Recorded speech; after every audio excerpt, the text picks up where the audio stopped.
Hello, and welcome to this presentation on multicultural ethics and rehabilitation counseling.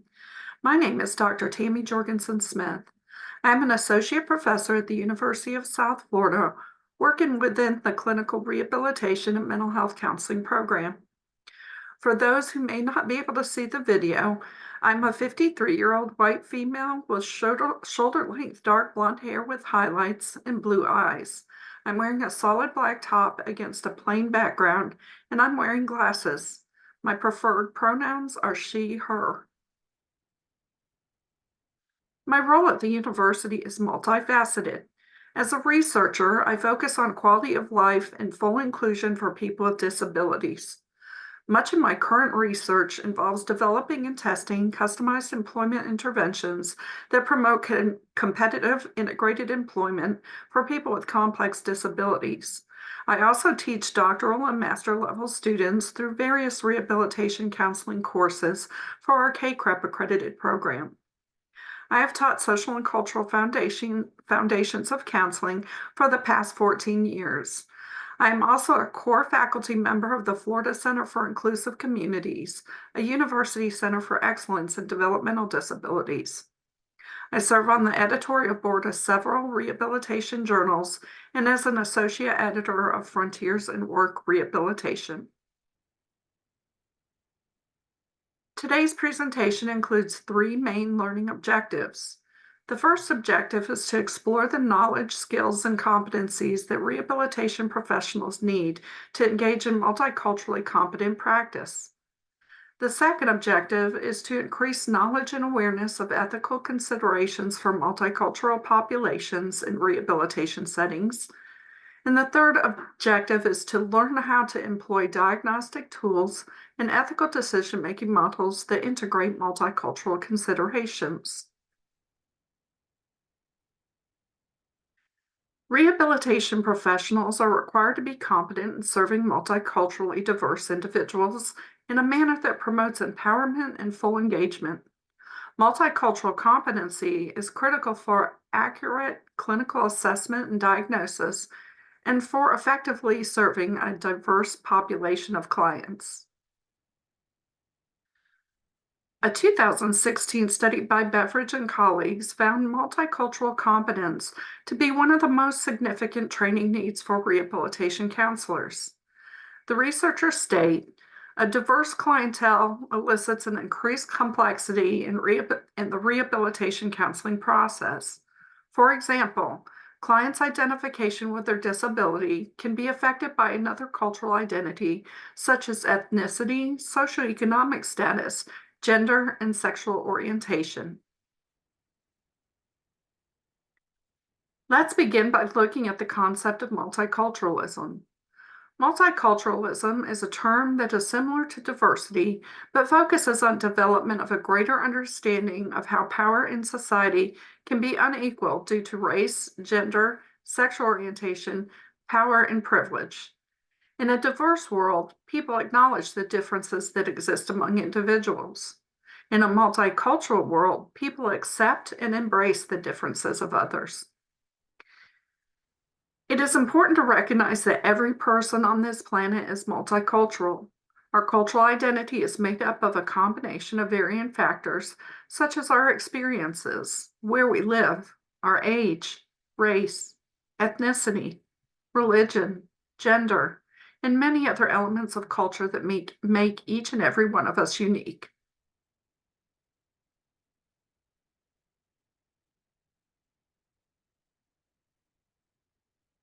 Factors that make up an individual's cultural identity include race, ethnicity, age, developmental stage, biological sex, gender and gender identity, sexual orientation, cultural background and experiences, language, education, profession, religion and/or spirituality, family composition, geographical environment, political attitudes, and social class, among other variables. This video provides additional context for understanding cultural identity and its impact. Beverly Daniel Tatum, in her book chapter, The Complexity of Identity, Who Am I?, makes the argument that everything around us shapes who we become and what we believe about others. I'm going to restart the video with closed captioning.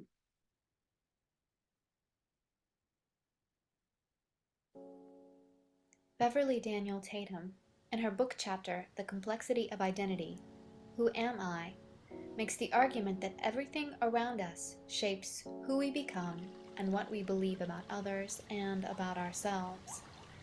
Race, family, sex, gender, age, class, sexual orientation, abilities, religion, social and political context, language, place of origin, all these factors affect who we are.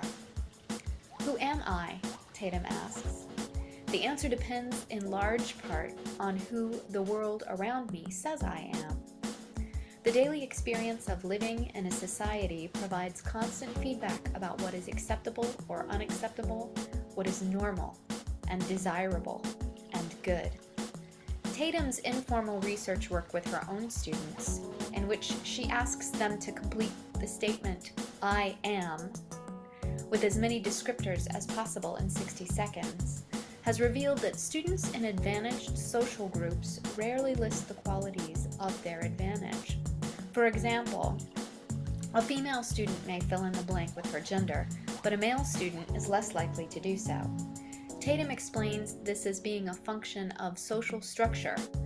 We take what is considered the norm by the prevalent culture to be unspoken. It is taken for granted by the person, and it is taken for granted by them because it is taken for granted by the dominant culture. Their inner experience and outer circumstance are in harmony with one another, and the image reflected by others is similar to the image within.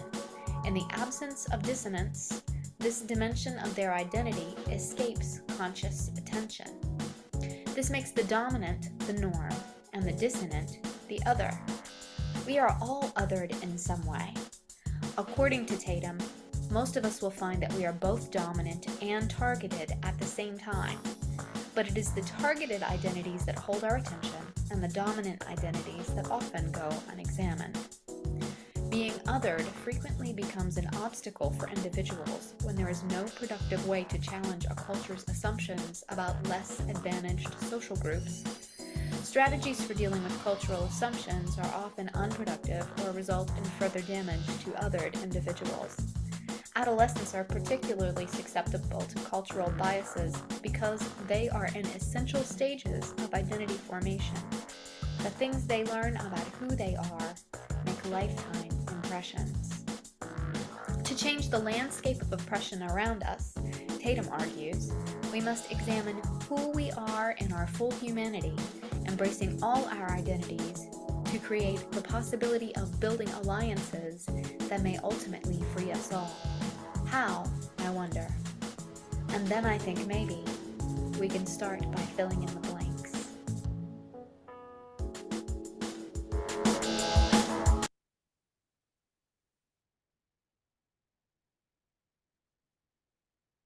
Many aspects of a person's cultural identity are not immediately recognizable. The majority of what we see when we first meet a person is surface culture. To truly know a person, one must go below the surface to a level of deep culture.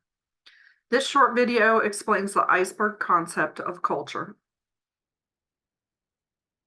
The cultural iceberg theory by Edward T. Hall suggests that, like an iceberg, there are only some aspects of culture which are visible, or which, in other words, occur above the surface of the water.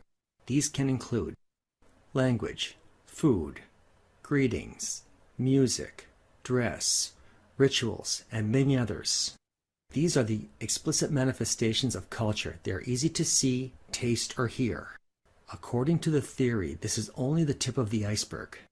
The majority of culture, like an iceberg, lies under the surface. These aspects are not immediately visible.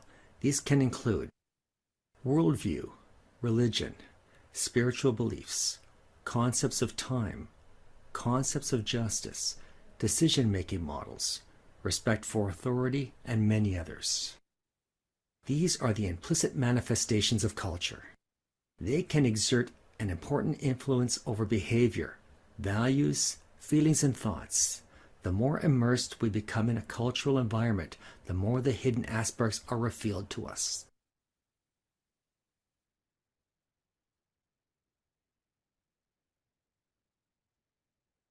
Rehabilitation professionals need to understand the cultural identity of individuals they serve to develop effective working relationships. One method for assessing cultural identity is the addressing framework. By using the addressing acronym as a guide, one can become more familiar with the multiple group memberships and cultural identities of individuals. Dr. Pamela Hayes developed the addressing model to recognize 10 major factors of cultural difference that are common in the United States. These include age and generational influences, developmental and acquired disabilities, religion and spiritual identity, excuse me, ethnicity and racial identity, socioeconomic status, sexual orientation, indigenous heritage, national origin, and gender. Please note that this list is not comprehensive. There are multitudes of different cultural identities in our country. The addressing model summarizes the 10 most common points of cultural difference.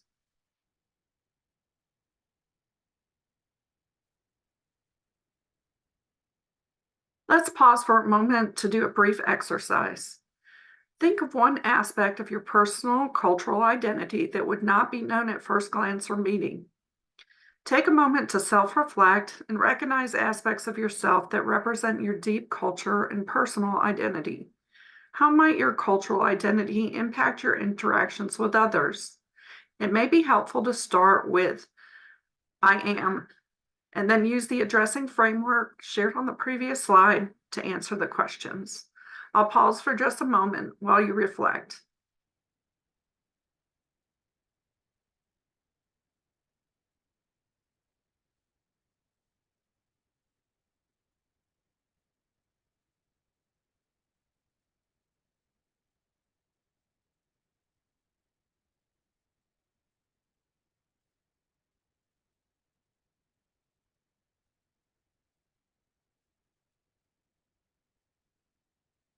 The exercise you just completed is crucial to the first step in becoming culturally competent. It provides a foundation for self-awareness. The 3 characteristics of a culturally competent rehabilitation professional are: number 1, awareness of one's own attitudes, biases, and assumptions. Number 2, knowledge of ways in which cultural processes affect different groups. And number 3, skills including verbal and nonverbal communication and culturally appropriate approaches. Let's take a closer look using a cultural competence model. Keep in mind that models provide a framework for looking at a topic or issue and are general rather than specific to each circumstance. Being culturally aware involves understanding your own cultural identity and recognizing underlying biases. It is the first step towards cultural competence. In my Social and Cultural Foundations course, my students participate in multiple cultural immersion activities to help them better understand a variety of cultures. I ask students to go outside of their comfort zone for a more powerful learning experience that will promote not only awareness of other cultures, but also awareness of their thoughts and feelings about the cultural group in which they are immersed. Interaction is required in this assignment, which is much more powerful than observation in terms of truly understanding a cultural group. After each experience, students write a summary of their thoughts, feelings, and reactions regarding the immersion. Cultural immersion is one of the best ways to expand cultural awareness. To be fully knowledgeable about a culture, one must delve beyond surface culture into deep culture. This involves engaging in meaningful contact with people from different cultural groups to enhance knowledge of values, beliefs, and behaviors. This knowledge facilitates an understanding of the similarities and differences within and between cultural groups. Cultural knowledge lies the foundation for the next step in the process, cultural sensitivity. Cultural sensitivity refers to the way people view those who are culturally different from themselves. A culturally sensitive person embodies genuineness, acceptance, and respect for others. Words and actions reflect cultural sensitivity, as does the ability to recognize others' perspectives and experiences. Cultural competence requires the synthesis and application of previously gained awareness, knowledge, and sensitivity. At this stage, one challenges inequality and takes action to become part of the solution for addressing acts of prejudice, oppression, and discrimination.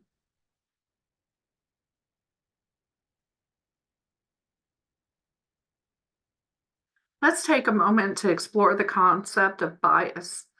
Bias is defined as prejudice in favor of or against one thing, person, or group compared with another, usually in a way considered to be unfair. This video clip shows several examples of subtle and oftentimes unconscious biases. Bias doesn't exist just in the workplace. It's pretty much everywhere.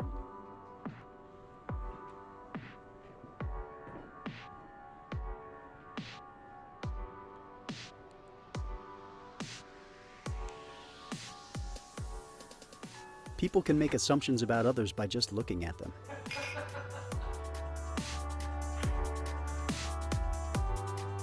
It's amazing sometimes what we think we know in an instant, at a glance.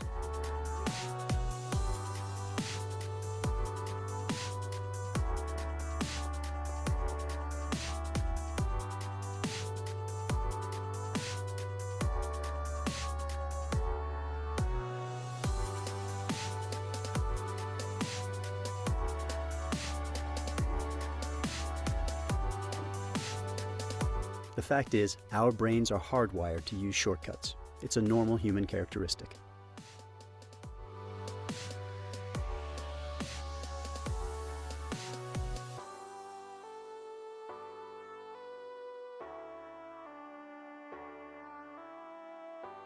It's not always negative. Our biases can trigger positive or merely descriptive assumptions about others, but they are assumptions. And the question is, what happens when those assumptions, when bias, goes unchecked?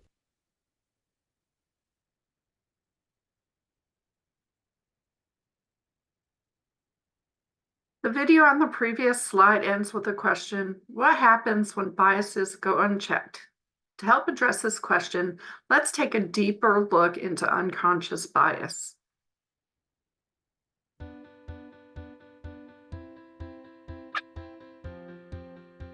Your brain, by some accounts, receives roughly 11 million pieces of information each second, but your conscious brain is only able to process about 40. How do you handle all the rest? You handle it because you're really using two brains.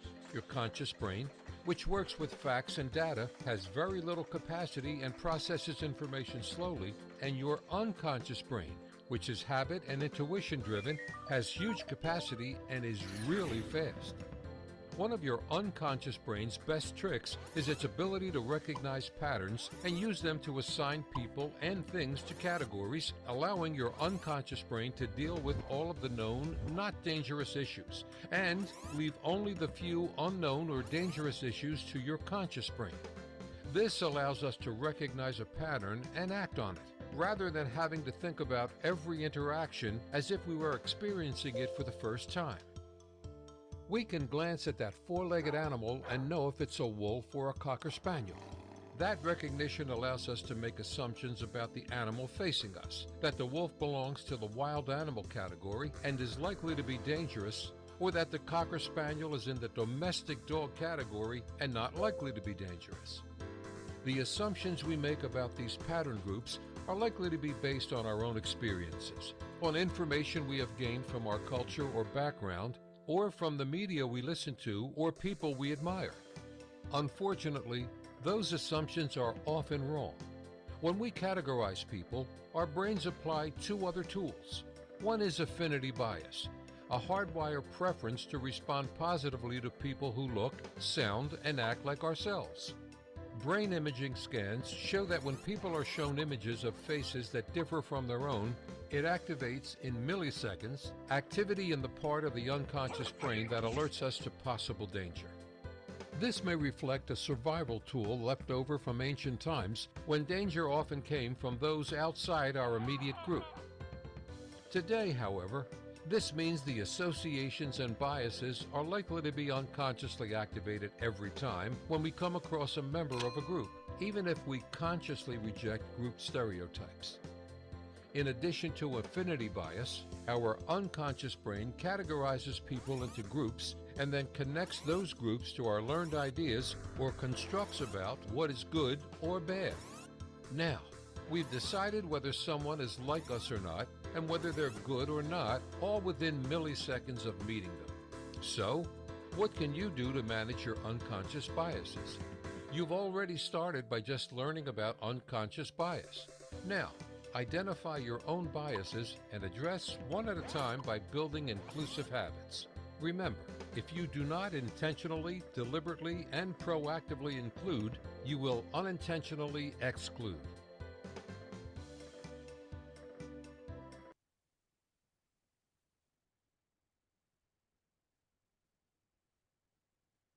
What assumptions do you make when you look at the image on this slide? It shows a man who is a person of color and uses a wheelchair, speaking with a woman who is also a person of color and is wearing a head wrap. The woman is holding a laptop that is turned toward the man. Unless you are able to interact with the people in the photo and ask questions, you're only able to assume what's happening and the roles of the pictured individuals. One would need to understand the cultural identity of the individuals to interact with them in a culturally appropriate manner. Take a moment to recall a time when you made an assumption about a person.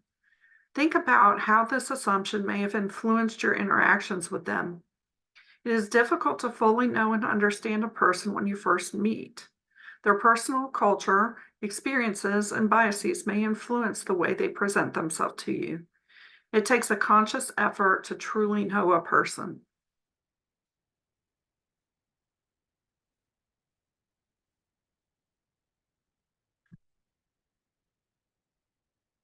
Rehabilitation professionals work with people with disabilities to foster autonomy and independence while assisting them with the goal of entering the workforce or returning to work.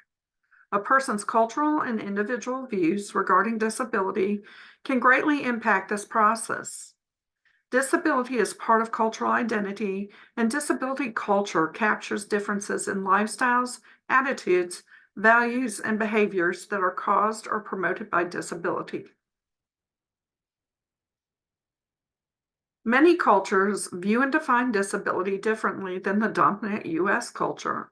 Disability may be seen as karma, an act of God, a gift, or a punishment contingent upon cultural identity and experiences. The way an individual defines and views disabilities may have an impact on the rehabilitation approach and process. Varying views held about individuals with disabilities are not only culturally specific, but they are also often disability specific. Beliefs can vary within and between groups. Understanding of disability is socially constructed and continually evolving within cultures.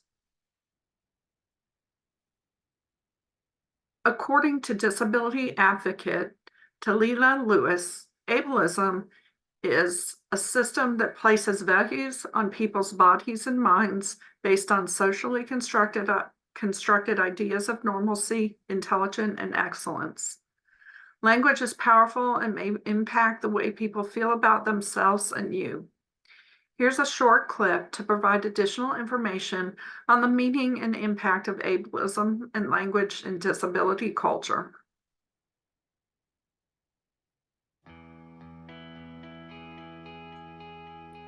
So what is ableism?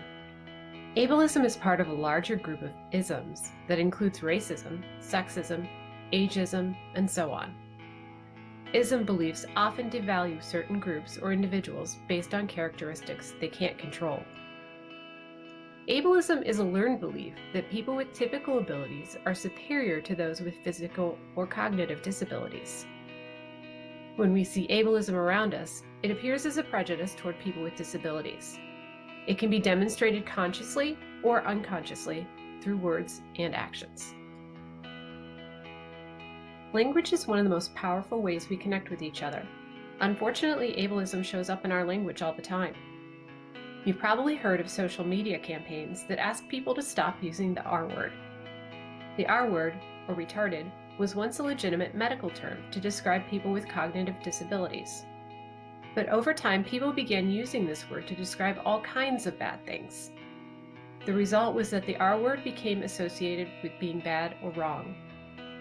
Using the R word today is not only ableist, it's considered hate speech. Euphemisms are another way that ableism shows up in our language. A euphemism is a word or expression that is substituted for something else that is considered too harsh, blunt, or embarrassing.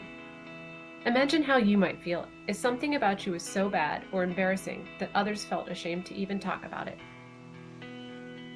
Common disability euphemisms include differently abled, handicapable, mentally challenged, and special needs, just to name a few. Disability scholars and self-advocates label these terms as patronizing because they reinforce the belief that disability is an undesirable state. Instead of euphemisms, many self-advocates have voiced a preference for simply using the term disability or disabled. This term can be used with person-first language, for example, my sister is a person with a disability, or it can be used in identity-first language, as in, my sister is a disabled athlete. Keep in mind that person-first language and identity-first language are personal preferences. If you're not sure which one a person prefers, it's okay to ask. Another way that ableism creeps into our language comes from how we describe the everyday lives of people with disabilities. For example, you may have heard someone say, "My loved one is wheelchair-bound." A statement like this makes the wheelchair user sound more like a machine than a human being. In fact, language like wheelchair-bound and nonverbal dehumanizes people with disabilities, making them seem less than their typical friends and family. Instead of talking about people with disabilities from a deficit perspective, try using a strengths perspective. For example, you could say, "Lauren is a disabled athlete who uses a wheelchair." Or, "Frank is a poet who uses a speech device to communicate." Ableism can show up in our language when we least expect it. Many common phrases draw on negative perceptions of disabilities, even if we're not talking about a disabled person. When you're speaking to others, watch out for ableist phrases like, "That's lame." This phrase associates mobility disabilities with a negative connotation. Likewise, phrases like, "She was blind to his true nature," associate vision impairments with not being as smart or perceptive of others. Finally, watch out for phrases like, "His request fell on deaf ears." This phrase implies that deafness is linked to a lack of empathy. One thing we know for sure is that no matter who we are, we all make mistakes. If you use ableist language by mistake, here are 2 simple steps you can take. First, apologize and own your mistake. You could say something like, "I'm sorry, that was really offensive. I need to be better about thinking before I speak." Step 2, move on. Rehashing the mistake or trying to cast blame just makes the whole thing more awkward and painful for everyone.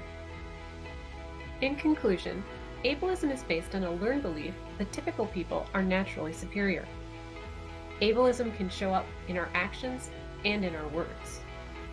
Ableist language can be openly hateful, result from euphemisms intended to mask our discomfort, or be completely accidental. Keep in mind that being an ally means calling out ableist speech when we hear it. It also means listening to people with disabilities to learn what language they prefer when describing themselves.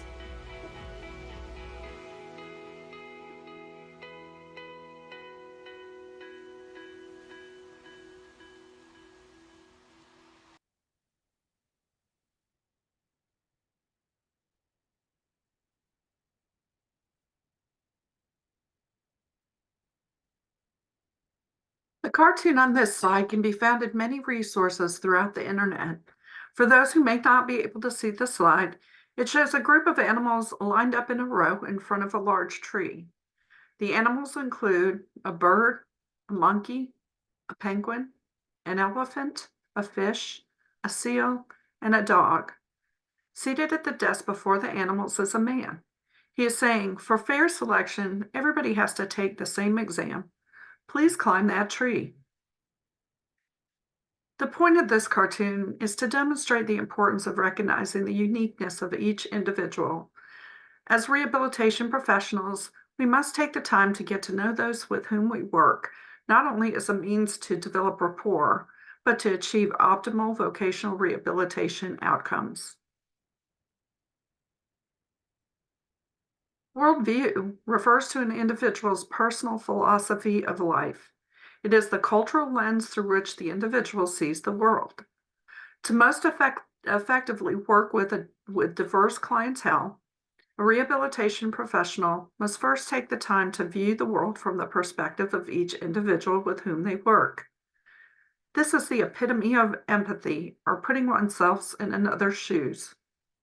If we try to work with people through our own cultural lens, we miss key influential factors, beginning with the ability to build rapport. We may misinterpret verbal and nonverbal communication, approach topics from an individualistic standpoint with clients from collectivist cultures, and/or offend people through our lack of cultural awareness, all of which impact our ability to reach optimal outcomes. Let's start by looking at aspects of nonverbal behavior that may be viewed differently by people from different cultural groups. High context cultures, such as those found in Japan, Greece, and Arab countries, rely heavily on nonverbal communication, using elements such as closeness of their relationships, strict social hierarchies, and deep cultural knowledge to convey meaning. In contrast, low context cultures such as the United States, Germany, and Scandinavia depend largely on words themselves. Where a handshake is considered a polite greeting in the United States, a kiss on or by the cheek is more common in French and Latin cultures, and a bow may be more acceptable in Japan. Eye contact in one culture may be considered a sign of disrespect or aggression, whereas in other cultures it's expected, and those who do not make eye contact may be seen as untrustworthy. Common hand signs may have an entirely different meaning depending on the cultural group. Some countries, including England, Ireland, New Zealand, and South Africa, consider the outward-facing V sign with the index and middle fingers extended as giving someone the middle finger, whereas in the US is known to represent a peace sign.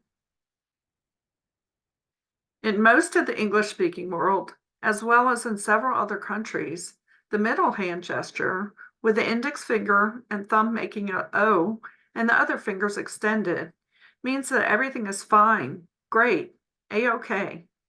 The same sign is seen as offensive in Greece, Spain, and Brazil. In Turkey, the sign is an insult toward gay people. In the US, the third hand sign, holding up the thumb, index finger, and pinky finger, can mean I love you, and has been used by rockers as a sign of approval, meaning rock on. In my university, the sign is used when we say, go Bulls. However, in many Mediterranean and Latin countries, such as Argentina, Brazil, Colombia, Cuba, Spain, Italy, and Portugal, this sign means a person's spouse is cheating on them.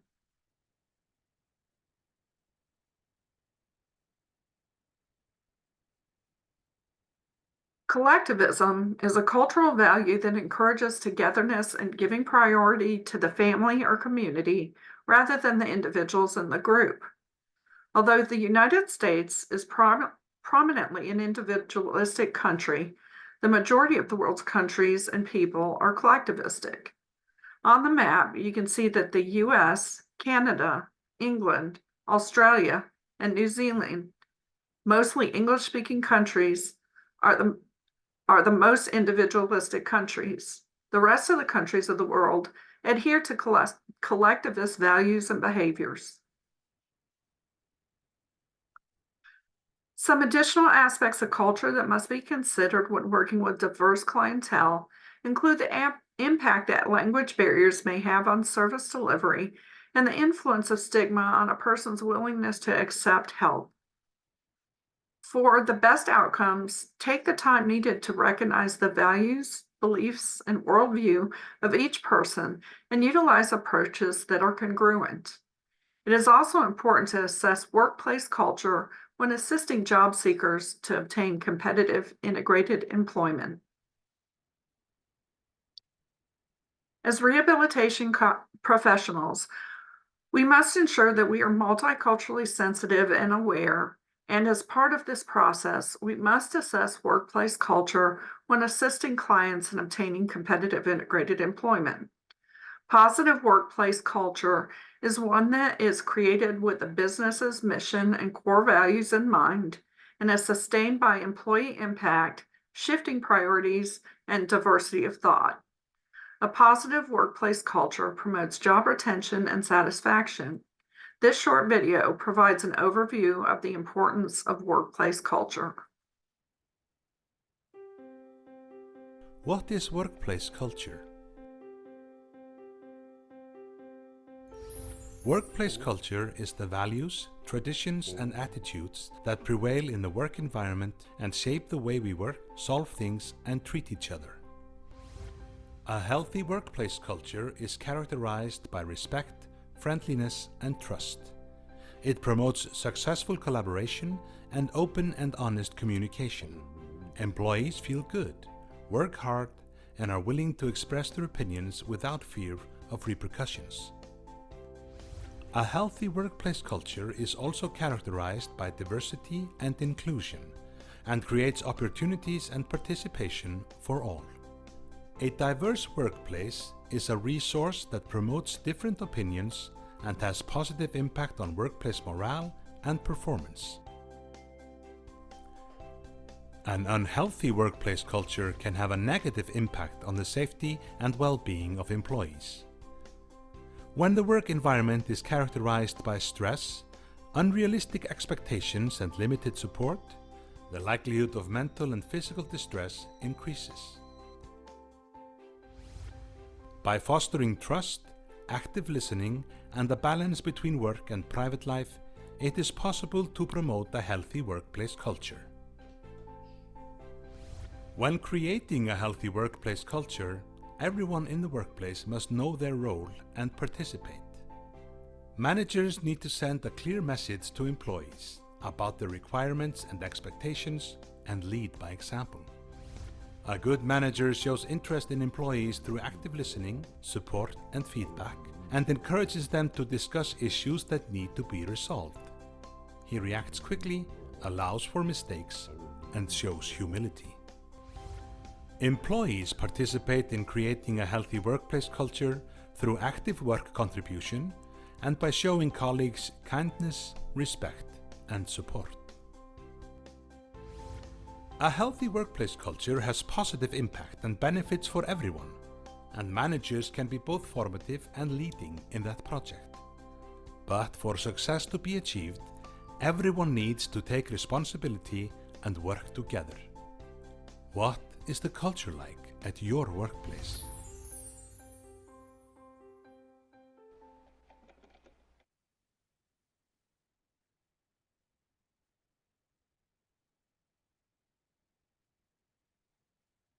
In summary, it's important to recognize that there is no cookie-cutter one-size-fits-all approach to working with individuals.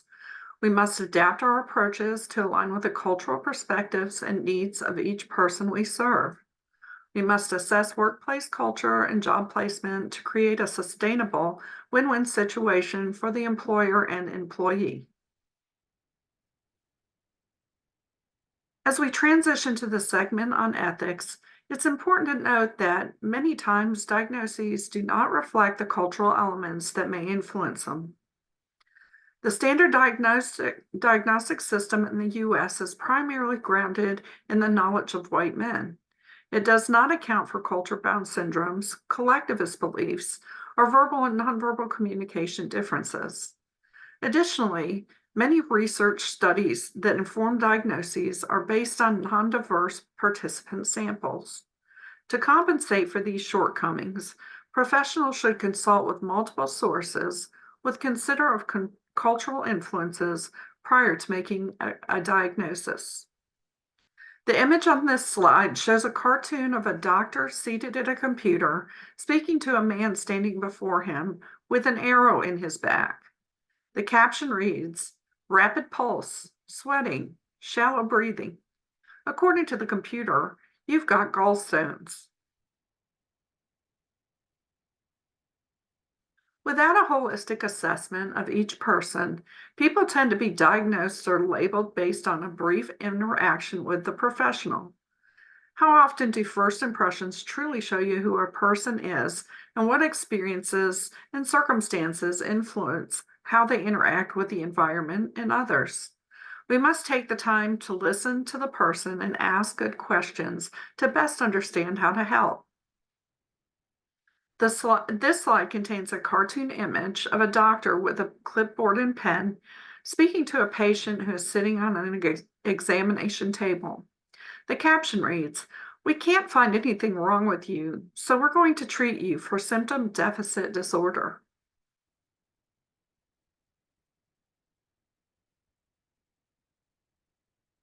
When determining what assessments to use to learn more about a person, check to see if the tool was tested or normed with people from a client's cultural group. Otherwise, the results of the assessment may provide inaccurate information. Culture may also impact the way test results are interpreted. Not recognizing these potential issues may result in misdiagnosis and treatment strategies that incorporate inappropriate interventions.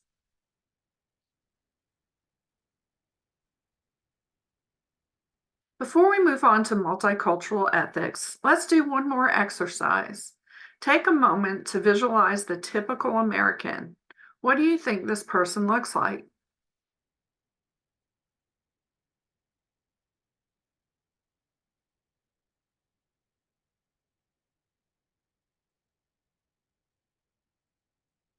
The photo on this slide is from National Geographic's Changing Face of America.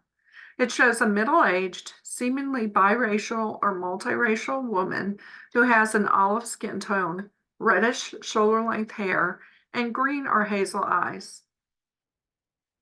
Does the photo on this slide match your mental image of the typical American? The fact is, of more than 328 million U.S. citizens, 51% are female, over 64 million are Latin, approximately 40 million are senior citizens, 61 million have a disability, 9 million identify as part of the LGBTQ+ population, and just under 3.5 million are Muslim, which is triple the number of people currently serving in the U.S. military. Now, let's shift to ethics.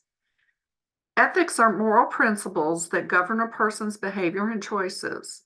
Most professions are guided by a code of ethics by which members must abide. In rehabilitation services, certified rehabilitation counselors must abide by the corresponding code of ethics. Counselors are also guided by the code of ethics of the American Counseling Association. The American Counseling Association's ethical codes require counselors to recognize diversity in our society and embrace a cross-cultural approach in support of the worth, dignity, potential, and uniqueness of each individual. The Commission on Rehabilitation Counselor Certification's 2023 Code of Professional Ethics posits that certified rehabilitation counselors, or CRCs, are committed to facilitating the personal, economic, and social independence of individuals with disabilities. CRCs recognize diversity and embrace a culturally relevant and responsive approach to support the worth, dignity, potential, and uniqueness of individuals with disabilities within their social and cultural context and bracket their personal values and beliefs when working with clients.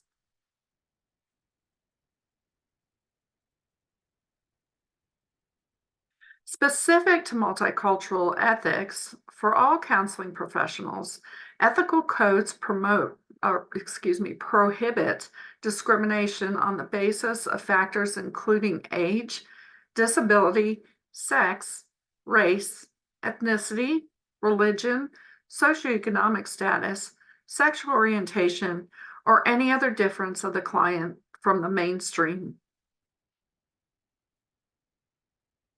Ethical decision-making models were developed to provide an analytical and strategic approach to making decisions. They ensure that decisions are grounded in reason and document the process of making an ethical choice.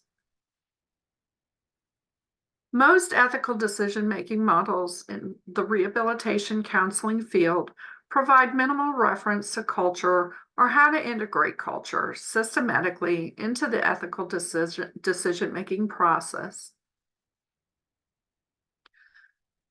4 common categories for ethical decision-making models include rational models based on principles, virtual models based on moral ethics, social constructivist models, which consider interpersonal, individual, and intuitive processes, and the model that we'll focus on, the transcultural integrative model.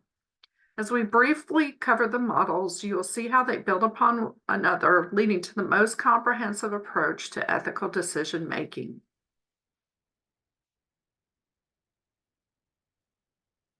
The rational model for ethical decision making is based on rules and directives that guide actions.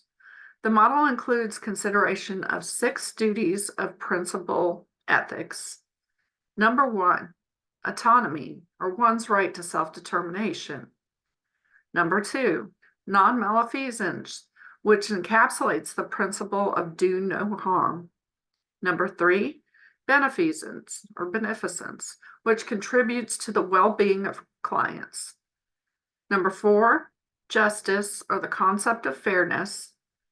Number 5, fidelity, which refers to the professional's duty to respect and fulfill obligations in a trustworthy manner.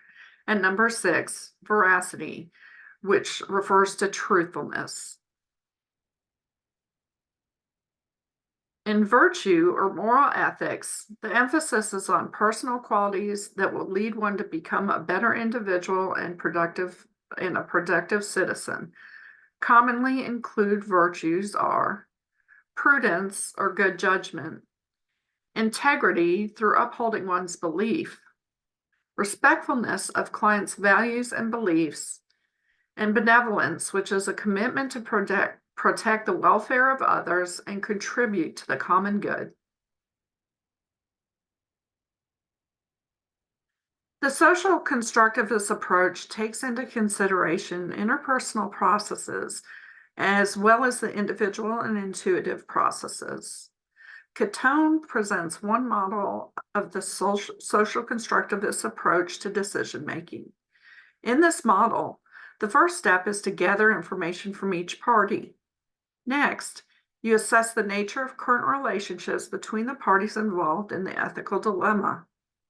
Once all sides have been heard, the rehabilitation professional should consult with peers and experts for guidance. In solving the dilemma, take time to negotiate when disagreements arise and work with all parties to come to a consensus regarding the final decision. The transcultural integrative model combines the strengths of multiple ethical decision-making models while giving specific focus to cultural considerations. This model is presented in 4 major steps. The first step of the model is awareness and fact-finding. The rehabilitation professional must first gain an understanding of how the dilemma may affect the different stakeholders involved. They must also understand how their own values, cultural identity, acculturation, and other factors may influence how they view the dilemma. By recognizing emotional reactions that may be based on contradictory values, beliefs, and/or customs, the rehabilitation professional is considering influential aspects that may influence the decision-making process. Step 2 of the transcultural integrated model of ethical decision-making involves formulating a course of action.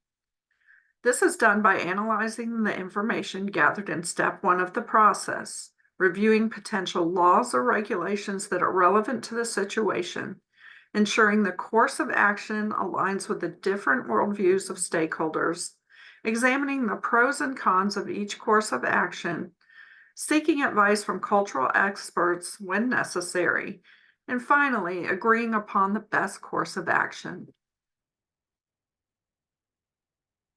The next step is to identify potential challenges, such as attitudes of other involved parties.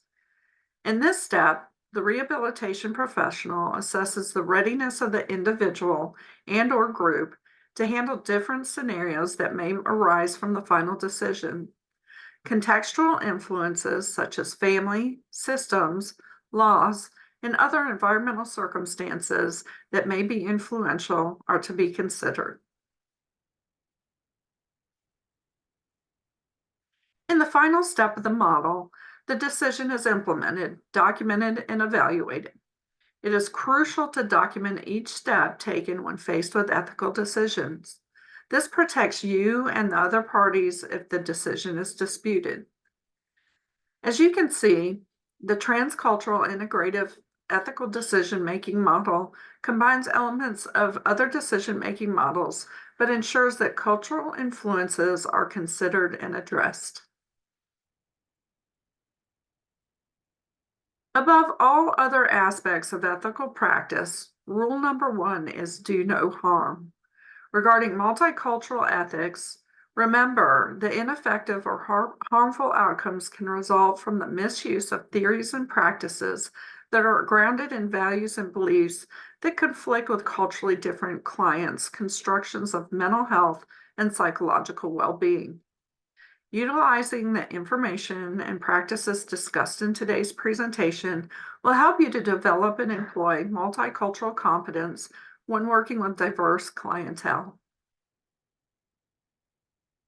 A final topic that must be addressed is the concept of microaggression.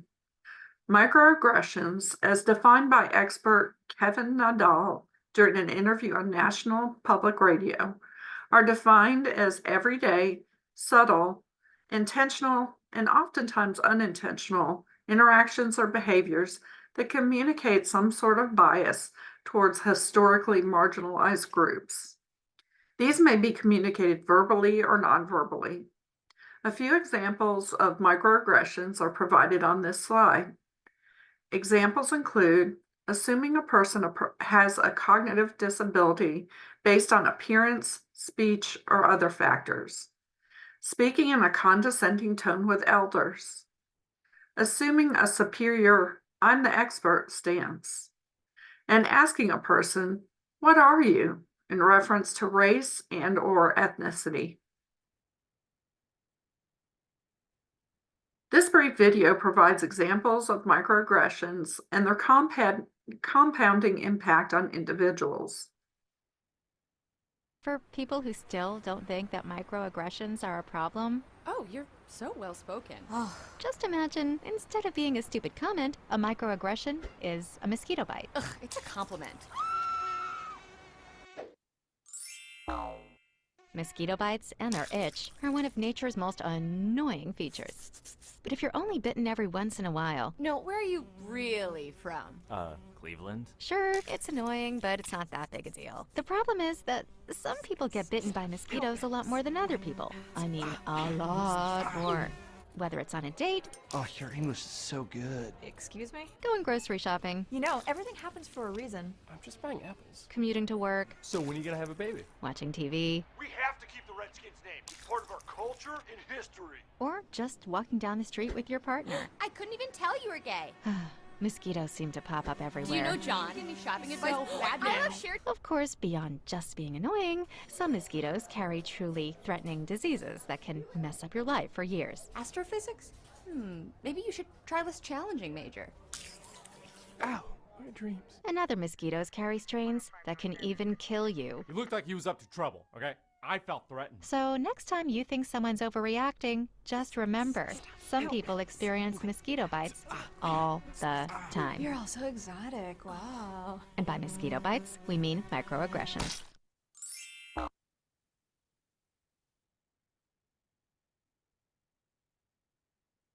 As we wrap up this presentation, take a moment to think about your personal worldview. Ask yourself how your core beliefs have been culturally influenced. When working with others, how much do you really get to know them?